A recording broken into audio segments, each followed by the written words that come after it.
So today we're taking a trip to the eastern coast of Cyprus to explore the city of Famagusta. It's a place where you really don't need a textbook, because the history is written right there in the walls, the cathedrals, and the forts all around you. So let's jump in and start reading. And really, this is the whole key to understanding Famagusta. We're not just looking at some old buildings, we're literally reading chapters of history. Chapters carved into the landscape by the Byzantines, French Crusaders, Venetians, and the Ottomans. So that's the big question, right? How can stone actually tell a story that long? Well, that's what we're here to find out. We're going to peel back the layers of this city, one empire at a time, and see exactly how each one left its mark, turning Famagusta into the living museum that it is today. All right, let's crack open this history book of stone. Our story begins with understanding just how many different authors actually contributed to it. See, Famagusta wasn't built by just one people, but by a long line of rulers, and each one had a completely different vision. This timeline is basically our roadmap. We'll see how the Byzantines laid the groundwork, the Lusignans built these incredible structures reaching for the heavens, the Venetians dug in for war, the Ottomans adapted everything they found, and finally, the British added a whole other layer of modern administration. Now, there's a really cool concept that explains all of this. It's called architectural layering. Think of it like layers of rock in a cliff face, but instead of geology, it's a map of human history. In Famagusta, you can literally see the ruins of one empire physically holding up the buildings of the next. It's amazing. But it didn't start out grand at all. In fact, it was the total opposite. Long before the giant empires showed up, Famagusta grew out of the ashes of an ancient city called Salamis. The first buildings weren't cathedrals, they were just simple, practical shelters made from local limestone. Beauty wasn't even on the table. It was all about function, because survival was everything. But then, everything changed. Because after survival came unbelievable wealth. And with that wealth came a complete and total transformation. This is where the story of Famagusta gets absolutely wild. So, picture this. It's the 13th century. The Lusignan kings, who were these French crusaders, they turned Famagusta into one of the richest ports in the entire world. And when you have that kind of money and power, you're not just building houses anymore. No way. You're building to make a statement. And their style of choice? Pure French Gothic. All these features, the pointed arches, the ceilings that just soar up to the sky, this wasn't native to Cyprus. This was imported directly from France. The Lusignans were basically trying to make this Mediterranean port look just like a fancy capital back in Europe. It was a total power move, a symbol of who they were. And if you want to understand just how crazy their ambition was, get this. Legend says Famagusta had 365 churches, one for every single day of the year. Now, is that number literally true?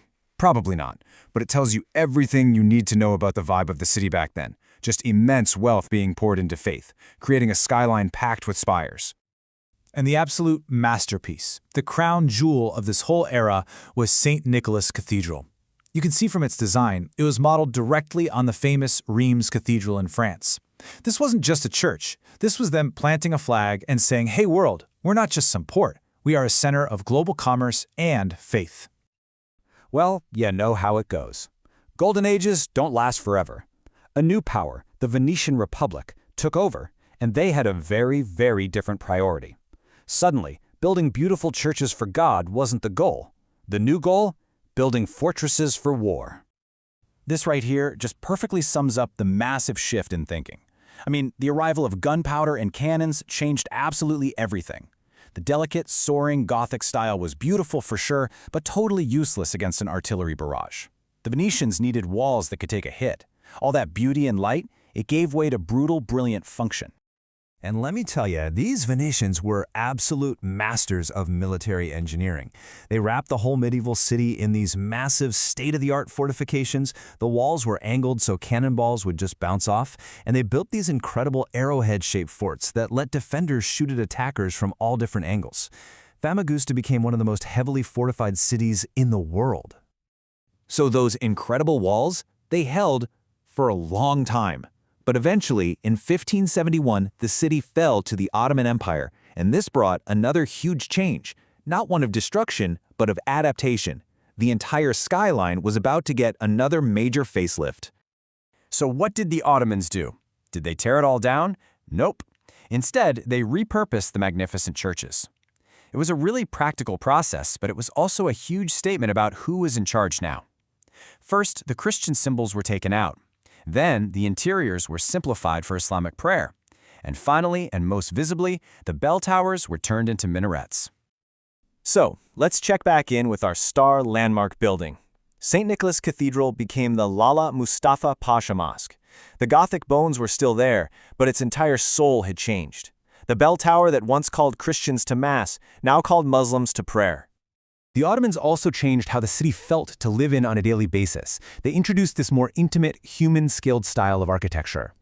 Narrow streets for shade, private courtyards for families, public fountains. It just created this much calmer, more inward-looking kind of city, all tucked inside those massive Venetian walls.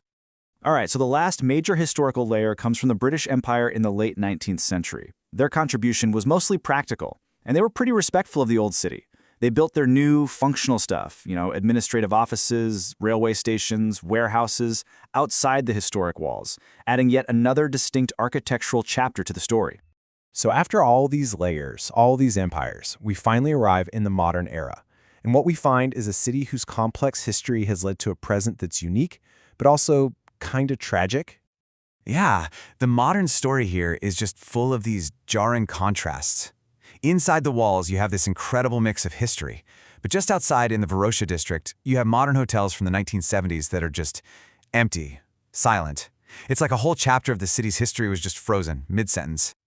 And all of this brings us right back to where we started, to this central idea of architecture as memory. Every ruin, every wall, every converted church in Famagusta is a physical piece of evidence that tells a story. It's a story about what people valued, what they were afraid of, who was in charge, and just what it was like to be alive back then. And that, right there, is the real power of Famagusta. You don't need to read a book to get its past, because the city is the book. You can feel the ambition of the Lusignans. You can see the paranoia of the Venetians. You can understand the pragmatism of the Ottomans. It's all there, literally written in stone for you to read. And that really is the final thought I want to leave you with. When you see all these different layers of history just sitting right on top of each other in one place, it makes you realize the stones of every city are telling a story. The only question is, are we listening?